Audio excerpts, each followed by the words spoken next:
हाँ जी, तो कैसे हैं आप सभी? तो यार आप सबको पता होगा कि कल यानी कि 1 फेब को यूनियन बजट 2026-27 आ चुका है। ठीक है, तो आज के इस वीडियो में हम बस इसी यूनियन बजट 2026-27 फाइनेंशियल ईयर के लिए जो अनाउंस किया गया है इसके बारे में बात करेंगे। And we will stick to the point. And that point is कि हम केवल और केवल स्टॉक मार्केट के पर्सपेक्टिव से इस बजट में क्या था, ठीक है, और ट्रेडर्स पे उसका क्या इम्पैक्ट पड़ेगा, मार्केट पे उसका क्या इम्पैक्ट पड़ा कल यानी 1 फेब को। ठीक है, जो कि संडे था। यूजुअली मार्केट बंद होता है, but due to budget market open था। और मार्केट पे क्या इम्पैक्ट आया इस बजट का, उसके बारे में हम बात करेंगे। So hi everyone, my name is Utkarsh. I welcome you all to the equity insights. Now let's deep dive into the topic. So why budget matters to market. ठीक है, सबसे पहले तो ये जानना जरूरी है। तो आप देखना, बजट जो होता है ना वो मार्केट की डायरेक्शन डिसाइड करता है। ठीक है, तीन चीजें सबसे इंपॉर्टेंट होती हैं। एक तो टैक्सेशन, ठीक है, दूसरा स्पेंडिंग प्लान्स और पॉलिसी सिग्नल्स। ठीक है, कि टैक्सेशन पे जो चेंजेस होते हैं टैक्सेशन में उसका डायरेक्ट इम्पैक्ट ट्रेडिंग कॉस्ट और प्रॉफिटेबिलिटी पे आता है। ठीक है, तो every year the Indian stock market reacts strongly on budget day. ठीक है, ये कोई नया नहीं था कल जो मार्केट ने रिएक्ट करा है। हमेशा से यही होता आ रहा है कि जब भी आप बजट देखोगे, उठा के पिछला बजट भी आप देख लो, उस दिन मार्केट ने एक जबरदस्त रिएक्शन दिया ही होगा। ठीक है, हर बार का होता है ये। तो मार्केट रिएक्ट करता ही करता है, there is no doubt in it. ठीक है, अब मार्केट कल क्या रिएक्ट करा था, what was the reaction of market. ठीक है, तो सुबह 9:15 पे मार्केट ओपन हुआ। ठीक है, 10, 11, 12 बजे तक सारी चीजें ठीक थी। एंड एट 12 मार्केट जबरदस्त रिएक्ट किया और मार्केट क्रैश हुआ। ठीक है, तो अगर आप सेंसेक्स की बात करोगे, सो सेंसेक्स ड्रॉप्स नियरली 2%। ठीक है, एंड वहीं पे निफ्टी भी 1.8% डिक्लाइन हुआ। ठीक है, minus I think around 540 points नीचे था निफ्टी। ठीक है, इंडिया विक्स ने स्पाइक करा। जब जब विक्स स्पाइक करता है, विक्स चाहे ऊपर जाए या नीचे जाए, बट जब भी स्पाइक आती है विक्स में, देन दैट मीन्स कि मार्केट में अनसर्टेनिटी है। ठीक है, जबरदस्त वोलेटिलिटी आने वाली है। नो वन नोज कि क्या होगा। ठीक है, मार्केट क्रैश भी कर सकती है, मार्केट अच्छा भी कर सकती है। तो जब भी विक्स में स्पाइक आए, उसका यही मतलब होता है कि अनसर्टेनिटी बढ़ जाती है। तो कल यानी कि 1 फेब को विक्स ने स्पाइक दिखाया, निफ्टी डिक्लाइन हुई और सेंसेक्स ड्रॉप हुआ। ठीक है, तो एक तरीके से बजट को मार्केट ने पॉजिटिवली नहीं लिया। अब क्यों नहीं लिया, उसके पीछे भी रीजन है। हम देखते हैं कि क्या निर्मला ताई ने ऐसा क्या बोल दिया जो मार्केट ने उसको अगेंस्ट में लिया। ठीक है, ट्रेडर्स के अगेंस्ट में कुछ तो इन्होंने बोला होगा। So let's see. तो जो बजट में चेंजेस आए, ठीक है, इन फॉर स्टॉक मार्केट, जो कि ट्रेडर्स को इम्पैक्ट करेंगे डायरेक्टली, जो कि स्टॉक मार्केट ब्रोकर्स या फिर जितने भी स्टेक होल्डर्स हैं जिनका किसी ना किसी वे में स्टॉक मार्केट से लेना देना है, उसको डायरेक्टली इनडायरेक्टली इम्पैक्ट करेगा। तो उसमें वो जो चीज़ है वो है एसटीटी। अब दोस्तों, एसटीटी का मतलब होता है, मैं बता देता हूँ आपको यहाँ पे, ये एक तरीके का चार्ज है या फिर टैक्स कह लो आप इसको, टैक्स ही है। ठीक है, इसको बोलते हैं सिक्योरिटीज ट्रांजैक्शन ट्रांजैक्शन टैक्स। ठीक है, STT। तो मोस्टली ये FNO यानी कि फ्यूचर एंड ऑप्शंस पे लगने वाला टैक्स होता है। ठीक है, जब भी आप अपना एक ऑप्शन बाय करते हो तो उसमें बहुत सारे चार्जेस होते हैं, लाइक ब्रोकरेज, ठीक है, GST, देन उसमें एक चार्ज होता है STT, सिक्योरिटी ट्रांजैक्शन टैक्स। आप end of the trading hour के बाद, मार्केट के क्लोज होने के बाद, अगर आपने कोई ऑप्शन बाय करा हुआ है और उसको सेम डे पे बेच भी दिया है, लाइक आपने खरीदा और बेच दिया, आपने एक एफ नोट ट्रेडिंग कर ली, डे ट्रेडिंग कर ली, तो आपके पास सामने एक कॉन्ट्रैक्ट नोट जनरेट होकर के आएगा जिसमें सारे चार्जेस डिटेल में दिए जाते हैं। उसमें आपको ये सिक्योरिटीज ट्रांजेक्शन टैक्स भी दिखेगा, ठीक है, जो कि पहले था 0.02%, अब इसको बढ़ा करके कर दिया गया है 0.05%। तो एक तो एसटीटी बढ़ा दिया। अब समझ में ये नहीं आता कि यार एक जो ट्रेडर है वो ट्रेडिंग कर रहा है अपने कैपिटल से, अपने पैसे पे रिस्क ले रहा है, ठीक है, उसको लॉस हो रहा है तो वो बियर कर रहा है, प्रॉफिट हो रहा है तो उसका हो रहा है, बट यहाँ पे गवर्नमेंट को अपना पैसा चाहिए, सेम ब्रोकर्स को भी अपना पैसा चाहिए। अब आप अगर कोई भी स्टॉक खरीदते हो, ठीक है, उसमें आपको चाहे प्रॉफिट हो चाहे लॉस हो, बट ब्रोकर तो अपना ब्रोकरेज ले लेता है। उसी तरीके से गवर्नमेंट भी अपना जो भी इनका टैक्स होता है, GST and securities transaction tax which is STT, ये लोग लेते हैं। डजेंट मैटर आपको चाहे प्रॉफिट हो चाहे लॉस हो। तो यार आप जब टैक्स ले ही रहे हो तो उसको बढ़ाने की क्या जरूरत है, मतलब जितना ले रहे हो उतना ही रखो, क्योंकि जो ट्रेडर है उस बेचारे को तो नहीं पता है ना कि उसका प्रॉफिट भी बढ़ने वाला है, एंड उसी रेशियो में आप टैक्सेस बढ़ा रहे हो। तो this was one.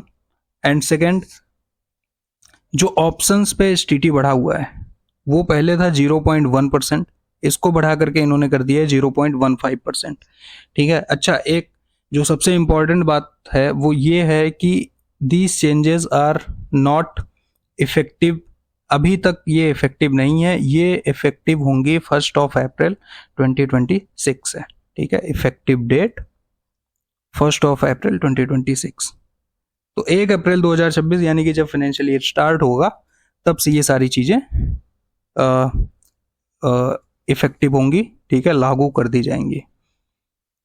Now what STT hike means, अब देखना यहाँ पे जितने भी स्टेक होल्डर हैं, ठीक है, शेयर होल्ड स्टॉक मार्केट से जिनका कुछ ना कुछ लेना देना है, सब पे इम्पैक्ट आएगा। तो सबसे पहला तो हायर ट्रेडिंग कॉस्ट बढ़ेगी, ठीक है, more cost for every contract you enter और एग्जिट। जितने भी कॉन्ट्रैक्ट्स आप खरीदोगे या बेचोगे उस पर आपको ज़्यादा पैसे देने पड़ेंगे। दूसरा, रिड्यूस्ड प्रॉफिटेबिलिटी, अब आपकी प्रॉफिटेबिलिटी पे इम्पैक्ट आएगा, ठीक है। पहले कहीं अगर आपका कॉस्टिंग आ रहा था 60 रुपए का, तो वो बढ़ के कहीं ना कहीं 70 या 75 रुपए आएगा, ठीक है, जिससे आपकी ओवरऑल प्रॉफिटेबिलिटी कम होगी, ऑब्वियस सी बात है। तीसरा, लोअर वॉल्यूम, ठीक है, सम मार्जिनल ट्रेडर्स माइट स्टॉप और रिड्यूस। देखो ये छोटे मोटे चेंजेस हैं, इससे कोई ट्रेडिंग बंद करने वाला नहीं है। हाँ, ये हो सकता है कि वो थोड़ा सा अपना क्वांटिटी कम कर दें, ठीक है, सो दैट ये जो चेंजेस आए हैं इनको वो लोग एडजस्ट कर पाएँ। सो वही बात है यहाँ पे कि some marginal traders might reduce trading to cut cost, ठीक है, थोड़ा सा क्वांटिटी कम कर सकते हैं। अब इसका ब्रोकर पे भी इम्पैक्ट आएगा, क्यों? क्योंकि जब क्वांटिटी कम होगी, ठीक है, वॉल्यूम कम होगा, छोटे छोटे ट्रेडर्स कम होंगे, वो शिफ्ट करेंगे इक्विटी में, स्विचेस करेंगे फ्रॉम एफएनओ टू इक्विटी, तो वहाँ पे ब्रोकर को भी इम्पैक्ट आएगा क्योंकि उनके रेवेन्यू पे डायरेक्ट इम्पैक्ट आएगा इसका, ठीक है। तो ये था कि क्या क्या इसके रिपरकशन हो सकते हैं, आगे देखना।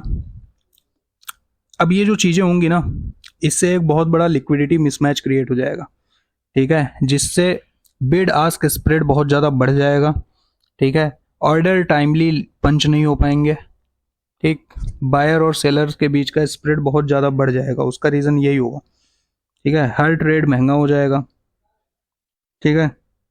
इसीलिए कभी कभी परफेक्ट सेटअप आप देखोगे कि परफेक्ट सेटअप होने के बाद भी ट्रेड काम नहीं करेगा, क्योंकि जिस टाइम पे आपका सेटअप बना था, मान लो आपने कोई बाय की एंट्री प्लान करी थी and according to your setup वो बाय की एंट्री बन रही थी, आपने बाय किया बट वहां पे सामने कोई सेलर ही नहीं था, तो आपका ऑर्डर पंच ही नहीं हो पाएगा।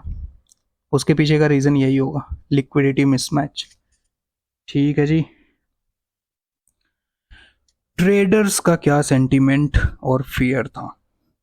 तो भाइयों, बजट के बाद सेल ऑफ सिर्फ फंडामेंटल्स की वजह से नहीं था, फियर बिल्ड हुआ, ठीक है, ट्रेडर्स डिफेंसिव हो गए, जल्दी जल्दी प्रॉफिट बुकिंग हुई, मार्केट को एक्स्ट्रा फ्रिक्शन पसंद नहीं होता और हायर टैक्सेस फ्रिक्शन क्रिएट करते हैं, ठीक है। तो मान लो किसी का टारगेट था कि भाई 100 पे लिया, 150 200 पे बेचना है, बट वो टारगेट का वेट ही नहीं किया, वो पहले ही निकल गए, और इसी के चलते तो मार्केट क्रैश हुई है।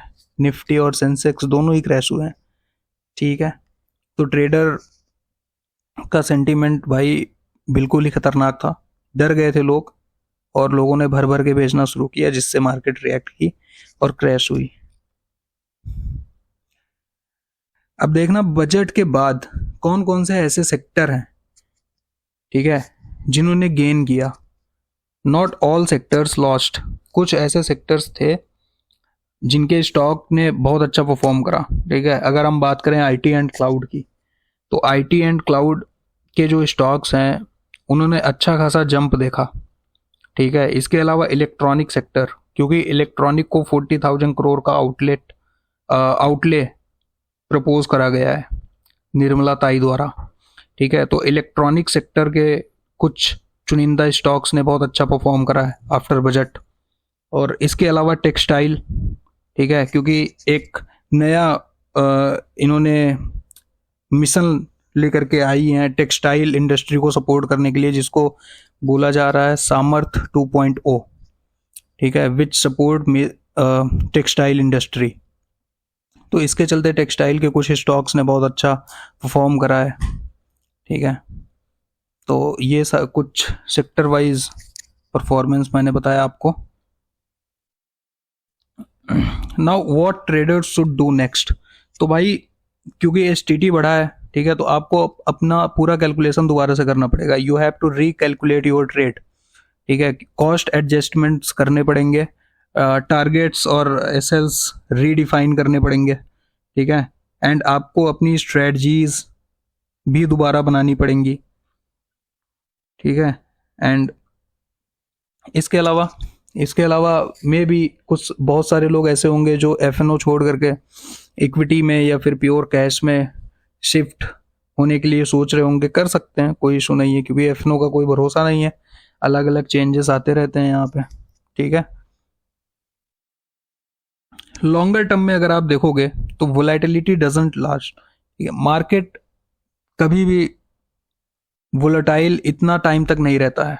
ठीक है, एक समय के बाद वो सारी चीज़ों को रीअसेसमेंट करेगा, एंड देन जो भी नए पॉलिसीज हैं उनको ऑब्जर्व करके एक नॉर्मल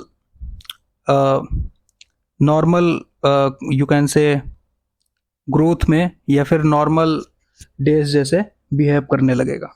ठीक है, नॉर्मलाइजेशन की तरफ जाएगा धीरे धीरे, लिक्विडिटी भी आ जाएगी, सारी चीज़ें होंगी। क्योंकि कोई बजट कोई नया चीज़ थोड़ी ना है, बजट तो हर साल आता है, हर साल मार्केट रिएक्ट करता है, थोड़े टाइम तक वोलेटिलिटी रहती है, इसके बाद चीज़ें नॉर्मल हो जाती हैं। सो यार ये था overall budget in the sense कि मार्केट के पर्सपेक्टिव से क्या था मैंने वो बताया है। ओवरऑल बजट तो बहुत बड़ा है। ठीक है, काफ़ी सारी बातें करी गई थी उसमें, 2 ढाई 3 घंटे का पूरा सेशन था। बट मैंने सोचा क्योंकि मैं मार्केट स्पेसिफिक वीडियोस बनाता हूँ, so I thought it's my duty कि मैं आपको एक पर्टिकुलर डेडिकेटेड वीडियो बना दूँ जहाँ पे ये बताऊँ कि बजट का मार्केट पे क्या इम्पैक्ट था और ट्रेडर्स के लाइफ पे उसका क्या इम्पैक्ट पड़ेगा। सो आई होप आपको वीडियो अच्छी लगी होगी। ठीक है, कमेंट करके बताइएगा कि वीडियो कैसा लगा, चैनल को सब्सक्राइब करना ना भूलना। मिलता हूँ मैं आपसे किसी अगले वीडियो में, तब तक के लिए this is Utkarsh signing off.